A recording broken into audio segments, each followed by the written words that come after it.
哎呀，地里热死了，还是家里舒服。哎呀，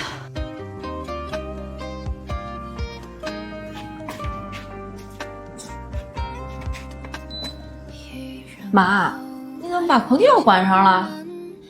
天没这么热，人都过去了。今儿外边的天儿不得40度啊！这鸡蛋要放外边，一会儿都能烤熟了。哪有你说的这么夸张了？我搁家里啊，我一点没觉得热。你刚回来的事儿，心静自然凉。哎，不行，我得先开空调凉快一会儿。